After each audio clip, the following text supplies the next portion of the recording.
We were supposed to stay at my parent-in-law's house for a few nights during the new year.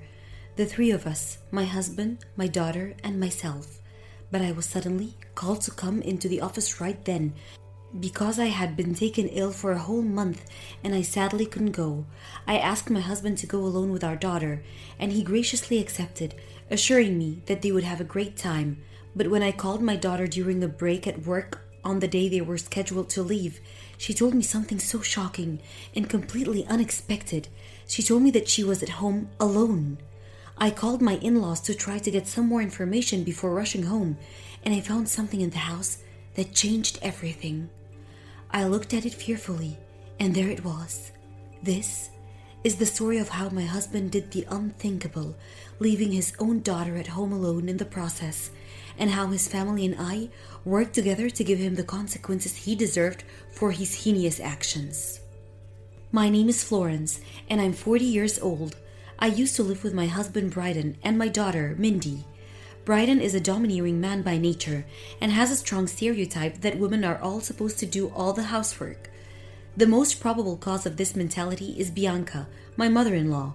Bryden is her only son, and because she spoiled him rotten as he grew up, it's only natural he became arrogant and selfish. However, those traits of his basically a backwater. Usually, Bryden is a very kind man, and oftentimes, the worst I feel about him is that he's a little bit out of character, but these little quirks of his were never enough to cause problems in our life together. Although I did mention he was domineering, he was still a great husband in the sense that he didn't deny me my own existence, so to speak. He just didn't do any of the housework, and that was it. And frankly, I didn't think that would be a problem when we got married. And since I was good at housework myself, I felt that I was more grateful to him for being someone unwilling to help out. Considering my own personality, I thought that having him help me with the housework would only make things more difficult and frustrating for me. But it was slightly different when it came to raising our daughter. Even in that aspect, he held an adamant attitude about one thing in particular. As a woman, taking care of a child is all your responsibility, and I, as a man, shouldn't have to do anything. Given the relationship he would have with his daughter, I want him to participate in parenting and have a strong connection as father and daughter. I have my own dad to thank for that. I have many memories of him playing with me when I was very young, and because of that, we're still very close. That's the kind of parent-child relationship I want for them. But Brighton didn't seem to think the same way, and for example, when I asked him to change a diaper. Why do I, a man, have to change diapers of a child? I'm a little busy right now. Can you do it for me? Look, I'm going to say this once. You're the woman, and therefore, you're the one who's supposed to be raising the baby. I'm out there working and providing the most for the family, right? I'm already doing my part, so I don't have to raise a kid. I was planning on going back to work when Mindy turned a year old, but I didn't know if he'd be willing to help once I did. I was sure he wouldn't. I knew there was nothing more I could say to him on the subject, so I gave up trying to convince him to help me with raising our daughter. In this manner, 4 years passed without Brighton helping me raise our daughter. My daughter celebrated her 5th birthday, and we invited my parents and my in-laws to a family dinner party to celebrate. My daughter seemed very happy because she was the star of the show. My in-laws paid for the kimono, photos, etc., instead of giving her a congratulatory gift, which was very generous of them, and my own parents gave her money as congratulations. I was planning to save all of it in the bank account I'd made to provide the money for anything she wanted to do in the future, hopefully university.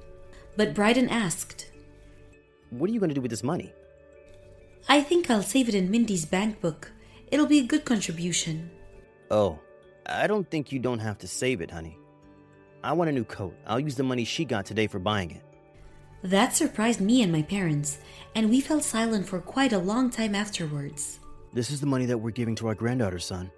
And it's normal for you guys to use that money for her, and only for her.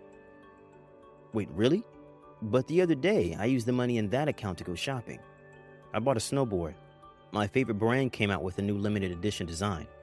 It was perfect because my old snowboard finally bit the dust last session. But I didn't have any money, so I had to use some of Mindy's money. He was actually laughing as he said so. I was so surprised that I couldn't speak. Then I heard a thump on the table. It came from Fletcher, my father-in-law. I did mention Brighton was spoiled by his mother, but he was anything but spoiled by his father. He wasn't afraid of his mother-in-law. In fact, he was a complete mama's boy, but he was scared shitless of his father. He wouldn't tell me the answer no matter how many times I asked him why. But when Fletcher was in the vicinity, he was a lot quieter than usual, and he helped me and Bianca as though his ideas of woman's role in the house never existed in the first place. So when he sensed that Fletcher was angry with him, he trembled. You're messing with other people's money again, eh, boy? You've been touching your own daughter's money, no less. Again? I asked him what he meant by that, and he gave a very good answer. That's right. You don't know about this one, do you? This troublesome badger took the money out of my paycheck bag and bought himself one of those damn video games. He could have bought it with his New Year's money, but I guess he thought it was stupid that his mother was in charge of his New Year's present. And he told me how it happened. Don't talk about it, please. Fletcher's anger didn't simmer down even after Brighton seemed genuinely apologetic about that particular incident. So you haven't changed as a human being at all since then, have you? Stupid bullshit.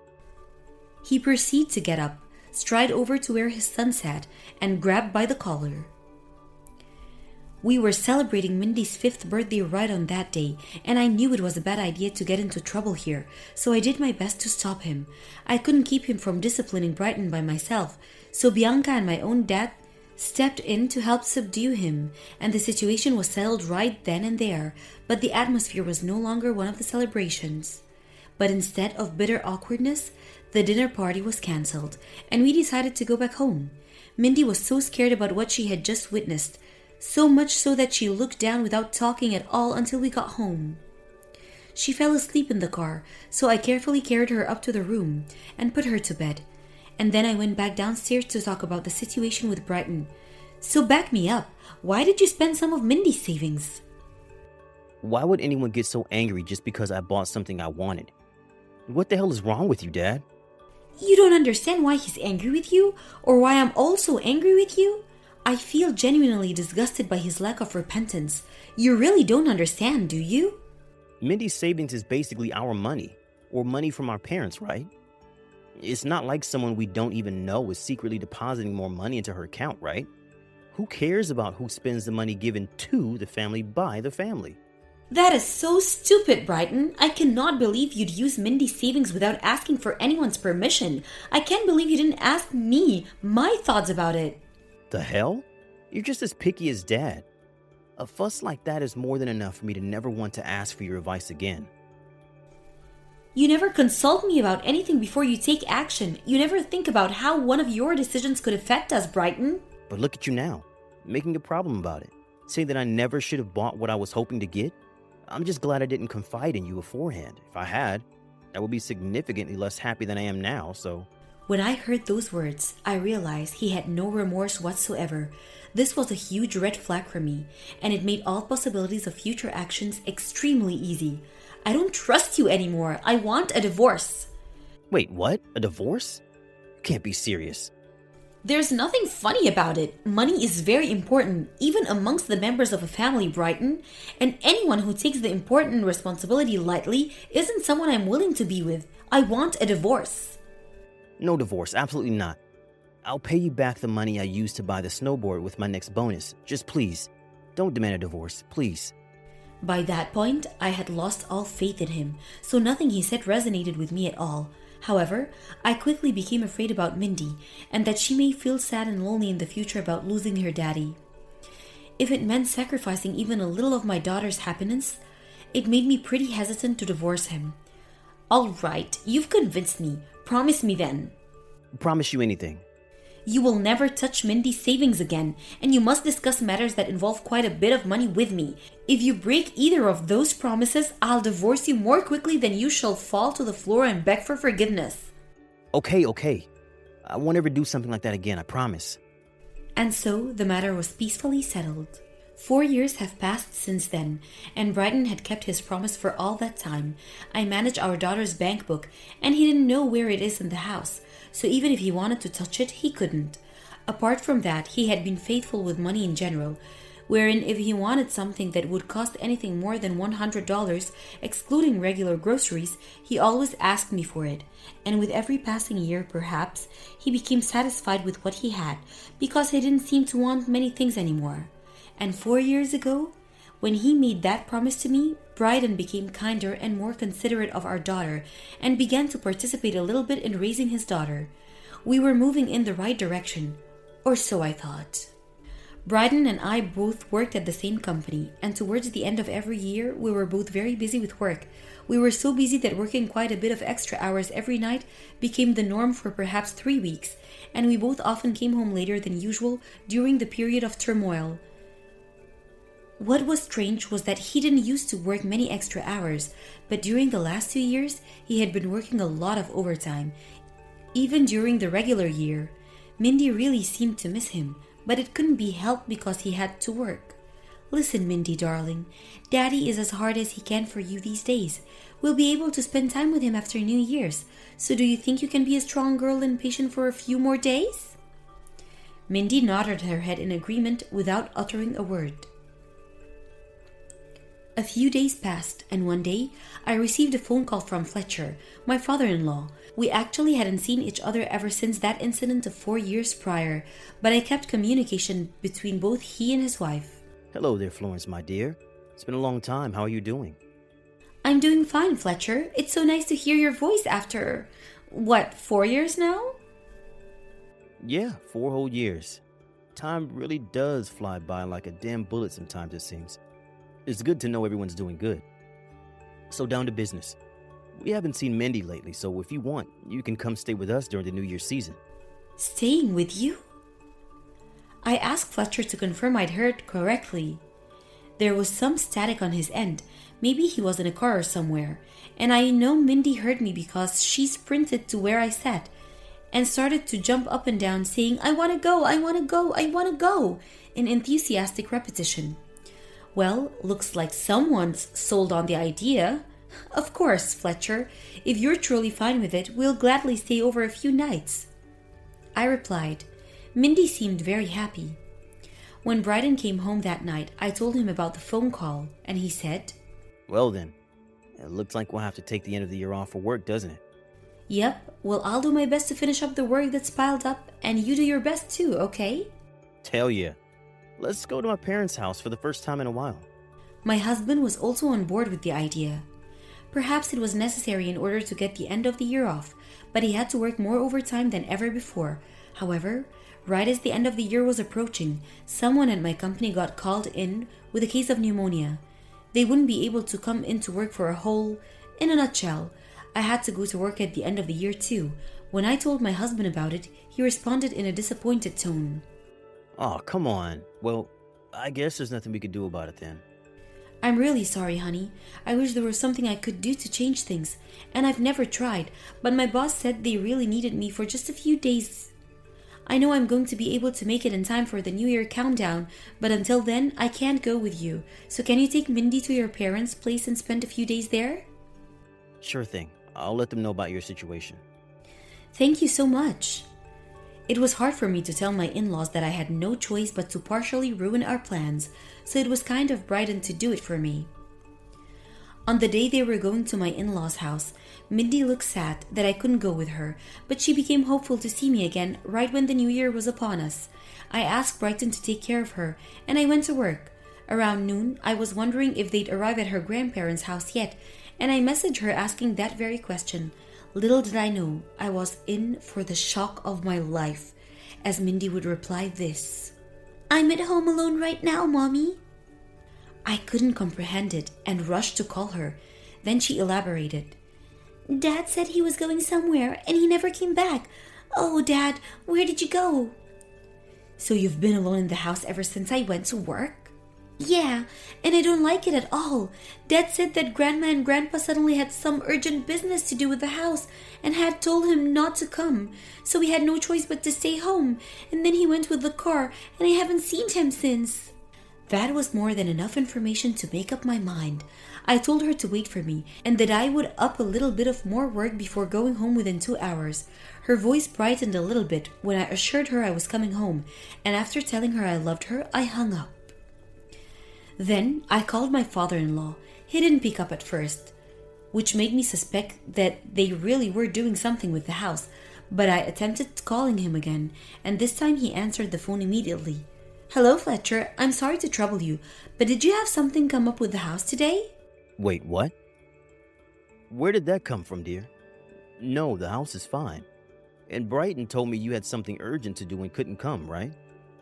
He said that since it would be just him and Mindy coming home, he wouldn't go this time because he only wanted to go if you were coming too. He said that the three of you would come over once you were finished with whatever you had to take care of. Oh, I see. That's only partially true, Fletcher, I'm afraid. The part where something urgent came up is true, but Bryden and I never agreed that he wouldn't take Mindy to your place. We agreed he would take her as they left on schedule, and I was wondering if they arrived yet, so I messaged Mindy, and it turns out she's at home alone right now. Wait, what? That can't be true.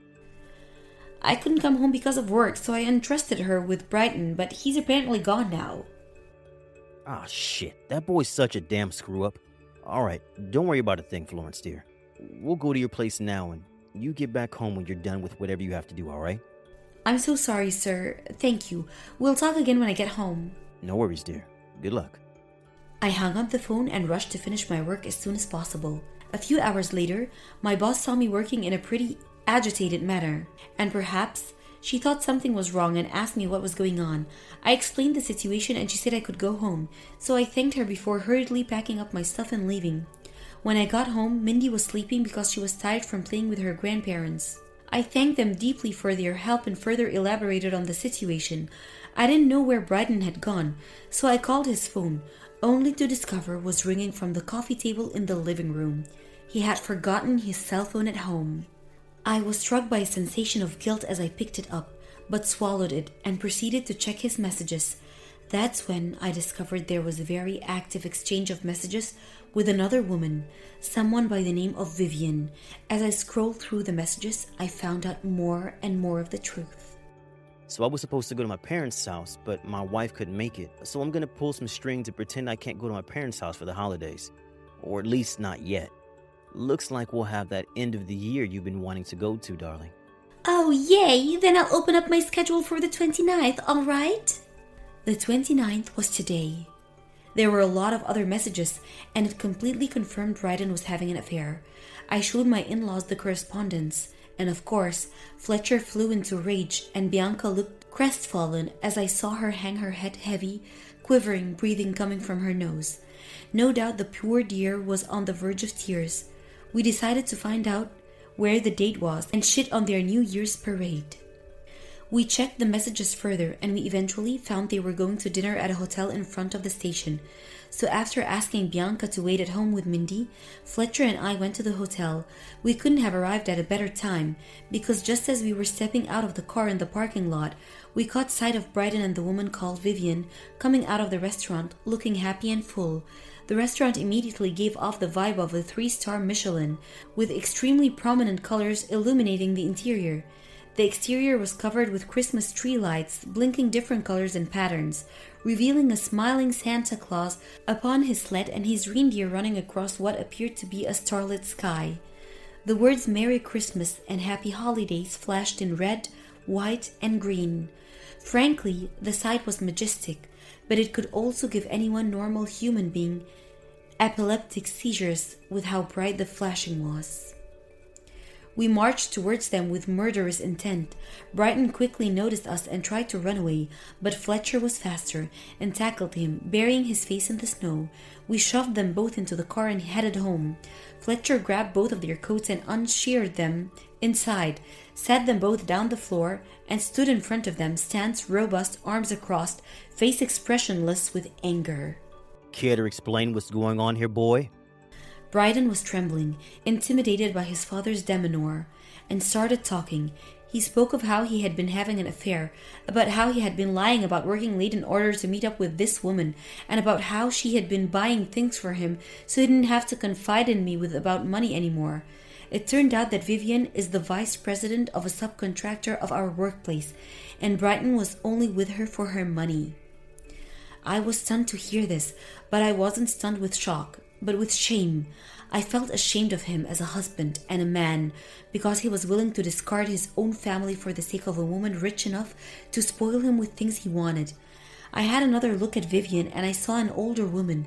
She could potentially be seen as attractive in a kind and sexy older sister kind of way. In other words, she looked to be a bit desperate to find a man.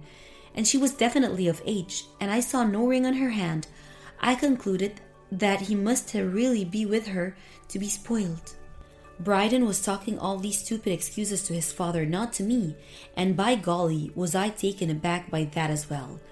Hey, don't tell me all this stupid bullshit, boy. Look your wife in the eyes and tell her. Apologize to her now. Bryden wouldn't meet my gaze and fell silent. Fletcher advanced to grab him by the collar, but Bianca stepped between them. Bryden smiled at her as if he thought she was going to protect him, as per freaking usual. "You stupid son of a bitch!" was what Bianca shouted instead, and she slapped her son across the cheek with such vigor even I could feel the impact. Mom? "I did not raise you like this. You are no longer my son." She shed a waterfall of tears as she became furious. The expression on Bryden's face was priceless. He must have been so shocked because he had never been scolded by his mother in his 42 years of living. I said to him, "I want a divorce. I don't trust you at all anymore. It's one thing to have an affair with another woman. It's something completely different to leave your own daughter at home and go off gallivanting somewhere." Wait a minute, please. I swear on my life, this is not cheating. I never loved her, Florence. I was just with her for her money. You sure got the guts and moxie to say such a cruel thing in front of the same woman. That's just freaking disgusting. I'm not divorcing you, Florence. Please. And then his father advanced and punched him across the left cheek with a flying fist of raging iron. Bryden was sprawling and cried as he stood shakily back up. Fletcher ordered him furiously to accept the divorce, and Bryden just nodded his head in response. Right then and there, I demanded alimony from him and the woman and for child support from him. Vivian, being the privileged vice president that she was, negotiated with me, and we came to an agreement. She would pay me all what she owed me in alimony right then and there, which was 20 grand. I wouldn't tell a soul about this incident. He shook hands on it, and she left a large sack bills on the coffee table before she left, never to return. As for Bryden, he was complaining that he didn't have the money to pay it all in a lump sum. But Fletcher said, "I'll add whatever you don't have so it could be done. And you were going to pay me back." At that, Bryden replied with a quiet yes. Fletcher then proceeded to take my hands and say, "I am really sorry about all of this, Florence. Bianca and I are going to take him home and discipline him properly." "It's all my fault. I raised him the wrong way, and you and Mindy had to pay the price. I'm so sorry. I know it's too late by now, but I'm delusioned now, and I'm going to teach him how to behave well." With that, my parents-in-law took their son away. A few days later, I discovered a deposit in my bank account from a source in my ex-husband's name. I'm sure Fletcher kept his word and shouldered much of the alimony Bryden owed me, but I'm sure my ex-husband is not living a happy life. I hope he will be properly disciplined by his parents and grow to be a more decent human being from now on. As for me, my daughter and I moved out of the house and into a nice apartment close to where my parents live. I kept active communication with my colleagues and my boss, all of whom are helping me to find a good compromise with overtime work so that I can spend time with my daughter. My goal from now on is to be there for my daughter as much as possible so that she won't be lonely anymore.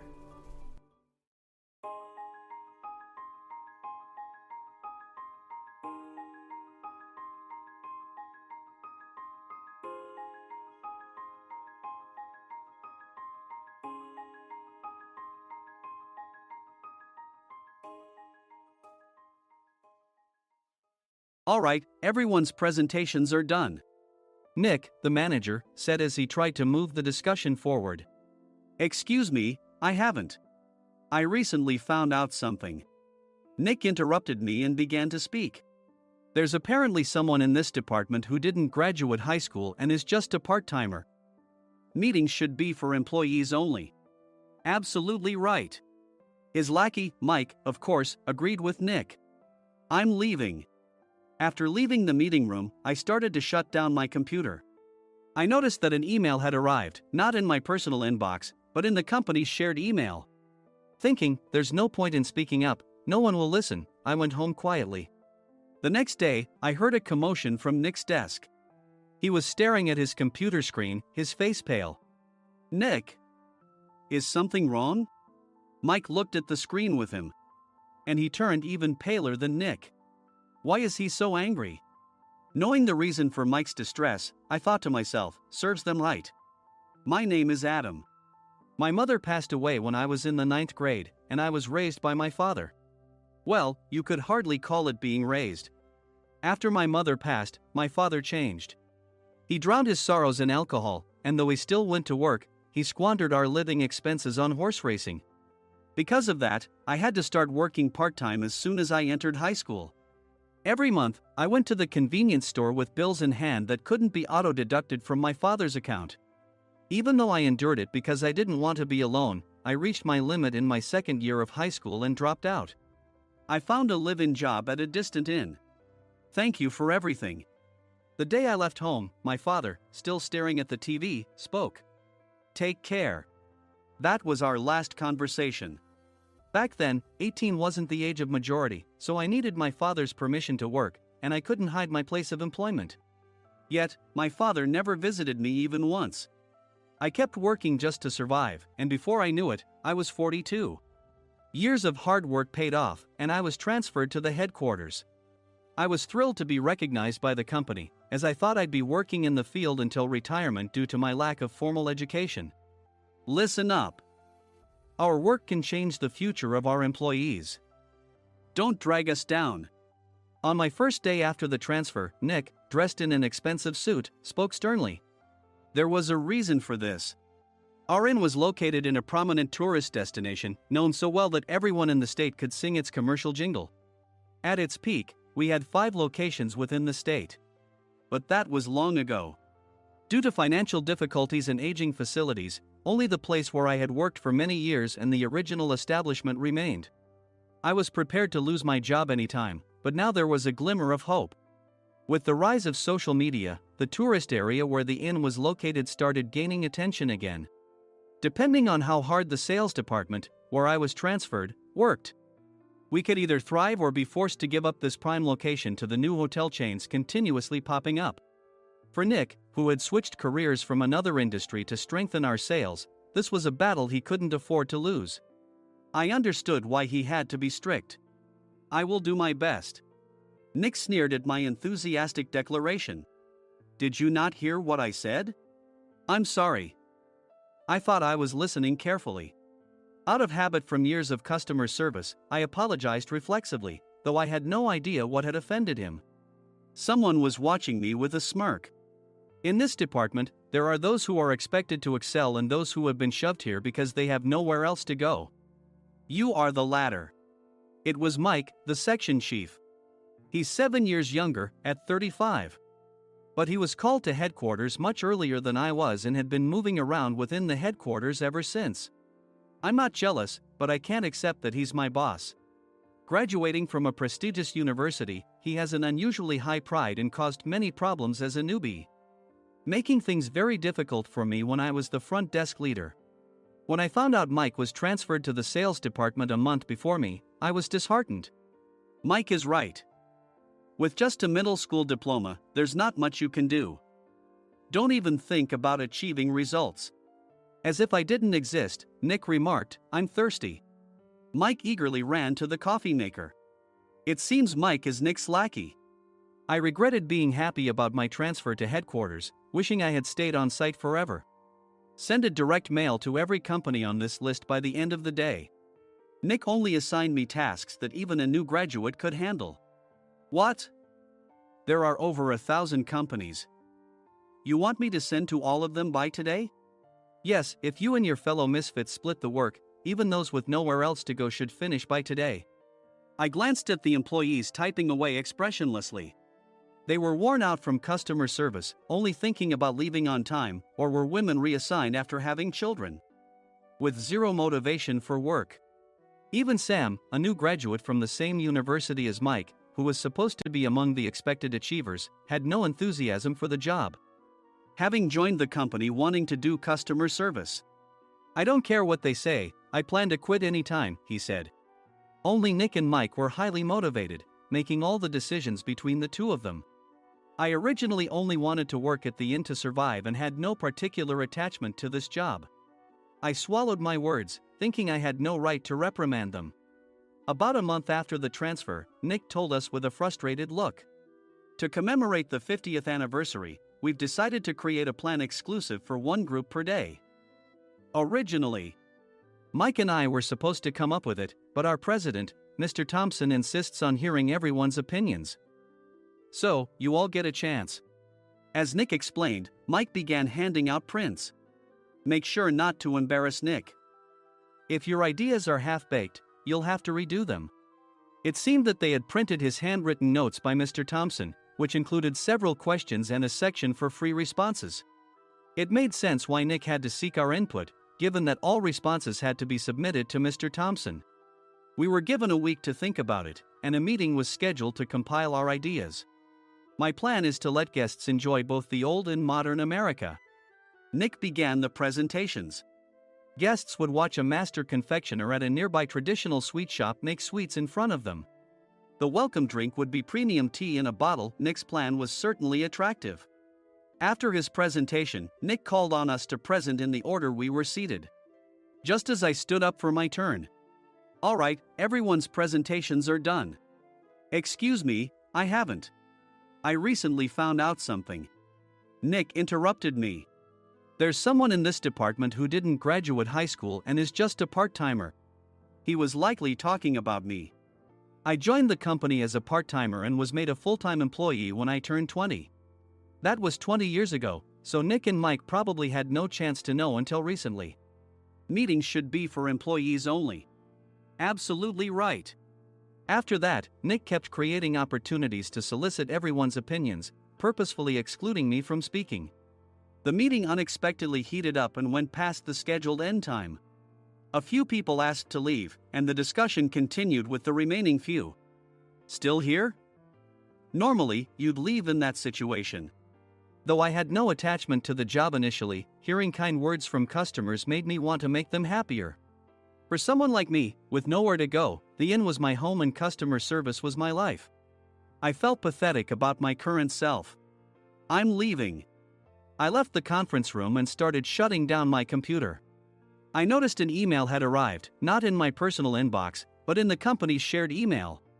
Thinking no one would listen to what I had to say anyway, I quietly went home. The next day, while preparing the DM as instructed, I heard a commotion from Nick's desk. In his haste to stand up, he hit his knee on the desk. He stared at his computer screen, his face pale. "Nick, what's wrong?" Mike, thinking he should be the first to rush over, approached Nick while still wearing his coat. He peered at the screen with Nick. And he turned even paler than Nick. Why is he so angry? Who is responsible for this company? Nick, more irritated than ever, asked, and Mike answered without checking. Probably Sam. Sam wasn't there because he was attending a morning training session for new hires. Nick gave up on getting angry and returned his gaze to the screen. They were looking at an email that arrived right after the end of the working day yesterday.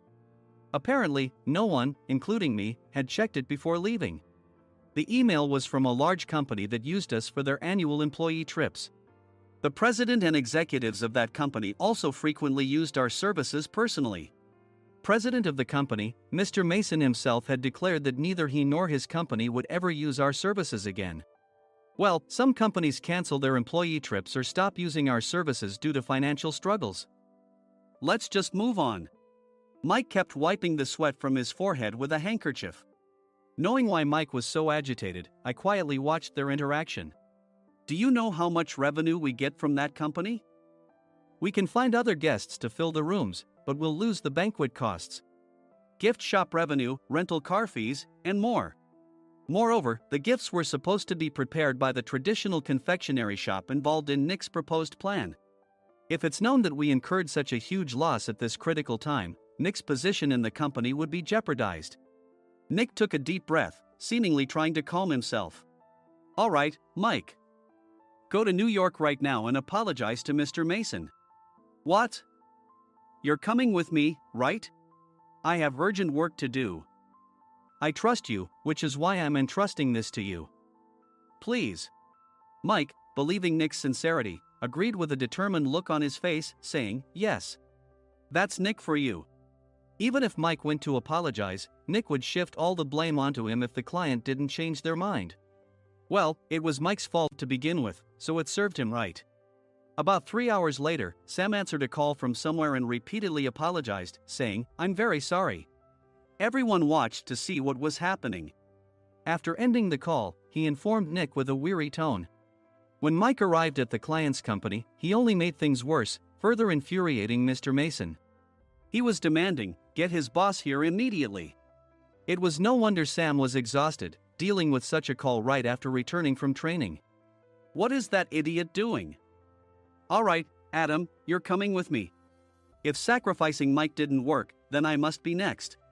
Normally, I'd want to refuse at all costs, but I saw an opportunity in this situation. If I can be of assistance, I'd be happy to join you. I immediately followed Nick, and we flew to New York. When we introduced ourselves at the reception, it became clear how serious the situation was. As the receptionist personally escorted us to the president's office. Angry voices leaked through the door, making both Nick and me uneasy. Excuse me. I'm Nick, the supervisor. I understand my subordinate has caused you trouble, and I deeply apologize. Nick, with his experience in the corporate world, knew enough to offer an apology before excuses. However, his customer service skills left much to be desired. I sighed as I saw Mike trembling like a small dog in the corner of the room. What kind of training are you giving your subordinates? Mr. Mason glared at Nick with a red face. The intensity of his gaze made even Nick take a step back. Regrettably, I joined this company only 2 years ago and was unaware of Mike's issues. I should have identified his shortcomings sooner. Indeed. I should have realized sooner. No sensible person would come to apologize and then give a lengthy presentation on the drawbacks of not using their in. Nick froze, his mouth slightly open. Suspecting the worst, I picked up the documents that had fallen to the floor. It seemed Mike hastily prepared these documents on the plane, listing the disadvantages. Disadvantage 1: if you change the venue for the company trip, employees might suspect it's for cost-cutting reasons, leading to a negative impression. Reading it aloud half-jokingly, Nick snatched the papers from my hand and checked the contents with a furious expression. Among the stack of documents was a receipt from a nearby convenience store's copy machine. I felt a pang of dread, hoping he hadn't shown the receipt as well. What do you think he said when I asked what kind of nerve he had to do this? I'm very sorry. Faced with the dire situation, Nick must have thought there was nothing left to do but apologize. In a voice smaller than I'd ever heard from him, he uttered words of apology. He said, I'm a Harvard graduate. I don't believe I said anything wrong. Mike! What have you done? Forgetting his plan to pin the blame on Mike, Nick yelled loudly, even in front of Mr. Mason. I didn't do anything wrong. You're still saying that? Look at him. Mike pointed at me with a shaking hand. I was assigned to headquarters in my 20s and now I'm a section chief. This guy only made it to headquarters at 42. Everything I've done proves I was right. So why are we losing the contract? Having said his piece, Mike collapsed to the floor. Of course. You were sent there because you had nowhere else to go. Mike never expected to hear such words from someone he looked down upon. He lunged at me, and Nick hurriedly stepped in to stop him. Mr. Thompson told me Mike is a quick thinker, and to take good care of him. There's no way he was pushed aside. Don't make things worse here. He didn't say quick thinker, he said only quick-witted, didn't he? I don't remember that part. I recalled the many troubles Mike caused when he was a newbie. When Mike was on the front line, his pride was so high that he never apologized to customers. Customer service, especially in our job, doesn't work alone. It brings both good and bad situations. If the front staff or housekeepers made mistakes, or the cleaning company didn't properly clean a room, one had to apologize to the customers regardless of personal fault. Mike, in such situations, would never apologize, insisting he wasn't at fault. This often angered customers, and as the front desk leader, I frequently had to apologize on his behalf. He caused complaints and disrupted operations, which is why he was quickly moved to headquarters. In departments where he didn't interact directly with customers, his quick thinking was beneficial and things went well. But it seemed his flaws were starting to show. Corporate reservations are supposed to be entered into the system by the sales representative. But a quick check yesterday revealed that more than 10 items were missing from the client's reservation.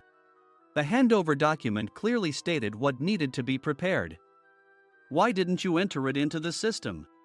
Why do we have to give them special treatment? Filling rooms near the banquet hall, setting up all the food in advance. Specifying the brand of wine, they're too demanding. No wonder he always angered customers, I thought, feeling a headache coming on. Grouping them in rooms near the banquet hall is for our benefit too. It makes it easier for the staff to set up beds and serve breakfast since everyone's schedule is synchronized.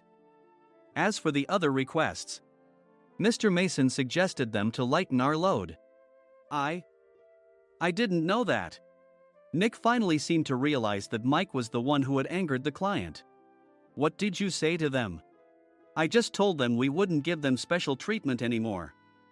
We shouldn't waste effort on things that don't bring in money. I was utterly exasperated at his lack of understanding of customer service. Of course, we shouldn't comply with unreasonable demands. But carrying over successful practices from past stays makes customers feel remembered and enhances their experience. Good memories encourage repeat visits. That's part of our job. I looked down at Mike, who was sitting on the floor. In our job, nothing is a waste. Mr. Thompson likely moved you to the sales department, hoping you'd finally understand this. How do you think he feels now that you failed to meet his expectations? Mike, tears in his eyes, fled the president's office. I was amazed he still hadn't apologized. You have it tough, Adam. It's okay, we're all employees of the same company. I deeply apologize for this disrespectful incident. Especially after all the care you've shown us.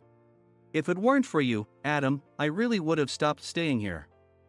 When I heard you were moving to the sales department, I was willing to reconsider if you handled it. Seeing us talk so amicably, Nick's face contorted. Do you two know each other? Adam's service is excellent. I always requested him specifically.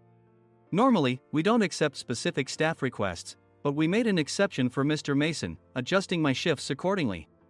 He had personally stayed at our hotel just before my transfer, and during casual conversation, I mentioned, I'm moving to the sales department soon. If I hadn't told him then, things could have been much worse. Please continue to take care of us. I look forward to it. On the return flight, Nick awkwardly offered me a can of beer. It's still working hours. Of course, I had no intention of forgiving him for a single beer. Nick might try to pin everything on Mike and avoid any consequences. While pondering this, a startling fact came to light. Nick, the tea bottles for the plan have arrived. I handed Nick a bottle labeled with our inn's name. They look good. What are you talking about? These are plastic bottles. I had assumed we would use the trendy, high-end bottling tea. But what arrived were ordinary plastic bottles of tea with customized labels. The only unique aspect was the label, which had the inn's name, making it look customized. Upon further investigation, I discovered that a substantial amount of money was set to be paid to the tea company. It was priced like bottling tea. Does this plastic bottle really cost $100 each? The tea inside is specially blended for us. The extra cost is for that. Wouldn't it be better to use another tea company? Or is there a specific reason we must use this one? As Nick continued to make excuses, I showed him a printed email.